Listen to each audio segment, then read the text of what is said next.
నందు ప్రియమైన సహోదరి సహోదరులకు యేసుక్రీస్తు నామములో శుభములు. దేవుని యొక్క మహాకృప మీకు కలుగును గాక. ఈరోజు దేవుడు మనకిచ్చిన మాట 30వ కీర్తన 8వ వచనము. యెహోవా నీకే మొర్రపెట్టి తిని నా ప్రభువును బతిమాలుకొంటిని. నేను గోతిలోనికి దిగిన ఎడల నా ప్రాణం వలన ఏమి లాభము. ఈ మాటలు మనము 30వ కీర్తనలో చూస్తున్నాము. ఈ కీర్తనలో దావీదు మహారాజు అంటున్నారు కదా, యెహోవా నీకే మొర్రపెట్టి తిని, అంటే దేవునికి నేను మొర్రపెట్టుకున్నాను అని తెలియజేస్తున్నమాట. నీకే మొర్రపెట్టి తిని నా ప్రభువును బతిమాలుకుంటుని అని తెలియజేస్తున్నారు. అంటే ఆయనకున్న పరిస్థితిని బట్టి, ఆయనకున్న శ్రమను బట్టి, ఆయనకున్న శోధను బట్టి, ప్రభువా నేను ఎవరి దగ్గరికి వెళ్ళి మొర్రపెడతలేను నాయన, నీకే మొర్రపెడుతున్నాను, నీకే బతిమాలుకుంటున్నాను అని తెలియజేస్తున్నమాట. ఈ లోకంలో శ్రమ వచ్చినప్పుడు, కష్టం వచ్చినప్పుడు, బాధ వచ్చినప్పుడు ఎవరైనా మనల్ని ఆదరిస్తే బాగున్ను, ఎవరైనా మనతో మాట్లాడితే బాగున్ను అని కొన్నిసార్లు కొంతమంది వేరే వాళ్ళ దగ్గరికి వెళ్ళి మొర్రపెట్టుకుంటూ చెప్పుకుంటూ వాళ్ళ బాధ అంతా విన్నవించుకుంటూ ఉంటారు. కానీ ఇక్కడ దావీదు మహారాజు అంట నీకే మొర్రపెట్టి తిని నా ప్రభువును బతిమాలుకొంటిని, మొర్రపెట్టుకుంటున్నానంట, బతిమాలుకుంటున్నట.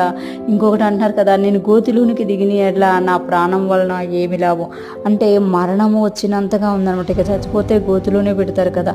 అందుకనే ఇక్కడ దావీదు మహారాజు అంటున్నారు కదా, నేను గోతిలోనికి దిగిన ఎడ్ల నా ప్రాణము వలన ఏమి లాభం, నేను గోతిలోనికి దిగిన ఎడ్ల నా ప్రాణం వలన ఏమి లాభం, కనుక మీరు నా కోసము నువ్వు నా విషయంలో జాగ్రత్త తీసుకొని నా విషయంలో నాకు సహాయం చెయ్యు అని ఇక్కడ దేవుడితో బతిమాలుకుంటుండమాట.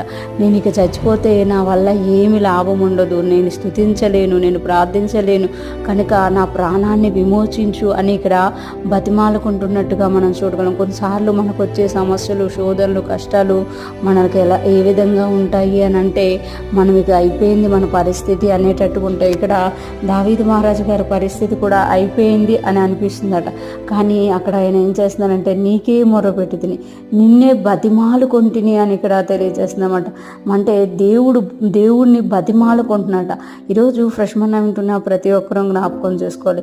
ఈ లోకంలో మనం ఎవరికి మొర్రపెట్టుకున్నా, బతిమాలుకున్న కార్యం జరుగుతుందో లేదో, కానీ మన దేవునికి మనం మొర్రపెట్టుకున్నప్పుడు, మన దేవునికి మనం బతిమాలుకున్నప్పుడు ఆయన ఖచ్చితంగా మనల్ని బయటికి తీసుకొచ్చే దేవుడు అనమాట. ఈ కీర్తన చివరిలో దావీదు మహారాజు దేవుని స్తుతిస్తున్నట్టుగా మనము చూడగలం అన్నమాట. ఈరోజు ఫ్రెష్ మన్నా వింటున్న ప్రతి ఒక్కరూ కూడా ఎటువంటి పరిస్థితి గుండా వెళ్తున్నా, ఏ వేదన గుండా వెళ్తున్నా ఆయనకే మొరపెట్టుకొని ఆయన సన్నిధిలోనే మనము దినదినము వెళ్తూ బతిమాలుకుంటూ ఆయనతో మన పరిస్థితి అంతా తెలియజేసుకుంటున్నాము. ఆయన మనల్ని విమోచించే దేవుడుగా ఉన్నారు. ఆయన విమోచించడమే కాదు, మన నోటిలో నుండి విలాప వాక్యాలను తీసివేసి స్తుతి గీతాలను పెట్టే దేవుడుగా ఉన్నారనమాట.